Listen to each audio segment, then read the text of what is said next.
Well, in other news today, there's been confirmation from the news website, the new Frame, that it has to cease publishing for the moment. The site's been up and running, publishing long-form pieces, podcasts, other media contributions for the last 5 years. Its editor is Richard Pithouse. He joins us now. Richard, good afternoon to you. In your editorial you published this morning, you say you have to pause publishing, you have to stop publishing temporarily. What happened? Well, you know, we've been going for almost 4 years, but we got some news out of the blue very recently about our funding. And at the moment, we don't have funding to continue beyond 1 October. So we thought it better to save the money that we do have and try and see what we can do in this situation. So you say this came as a shock. Presumably money had been coming, it suddenly stopped. I mean, I'm not going to push you on details if you don't want to, but that seems to be what happened. We'd been extremely lucky and we'd had very, very generous funding. But, you know, media is, as you all know, probably better than me, is very, very expensive. And the kind of way we tried to approach journalism with, you know, very careful editing, beautiful, well-selected photographs, all of that kind of stuff, it costs a lot of money. I, this morning actually, was working out the total cost for an article, you know, the whole thing, rent, coffee, everything. And it's about 26,000 Rand an article for what we were publishing on New Frame.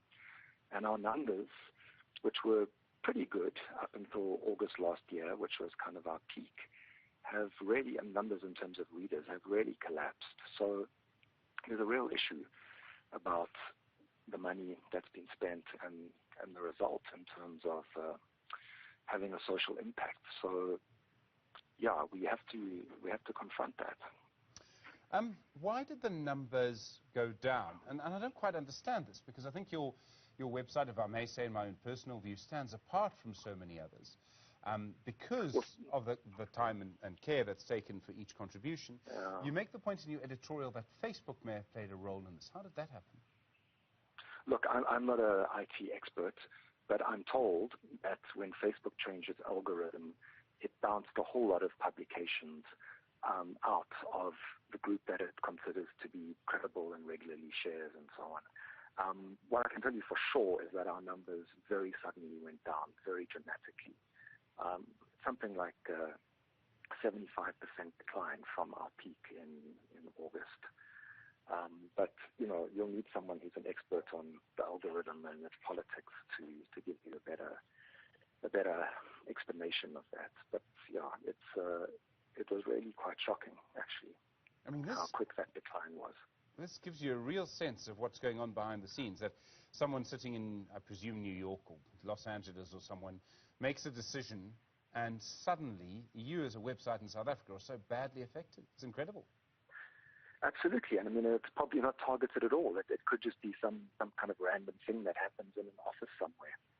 And there's no, as far as I understand, there's no mechanism to appeal or anything like that.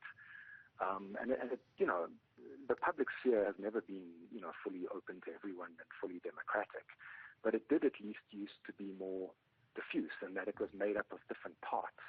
But now, globally, you know, Facebook and Google and Twitter have this extraordinary planetary power, and yeah, it can do something like what was a viable media project, not commercially viable, but viable in terms of the audience it was building and the social impact it was making, and just dash it almost overnight. So, I mean, you know, people are thinking about this very carefully all over the world, but we do need to think about it. We do need to think about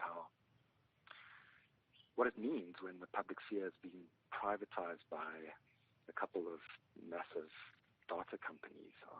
It's a real issue. Richard, what do you need to come back? And I'm going to pretend not to listen, so feel free to advertise as much as you can. Look, we're starting a process with the staff tomorrow where we're going to try and address this question. We would need a lot of money to come back. we were spending a lot of money every year. We were spending it as carefully as we could, but it was a lot of money. And we would need to have that money by October. If it's not possible to get enough money back, then it may be possible to think of a smaller project. But the reason why I'm pausing as I'm saying that is because it's so heartbreaking. It's so heartbreaking to think of the risk of jobs. You know, it's always a terrible thing to have to face that. You know, they say it's one of the most stressful things up there with bereavement and divorce.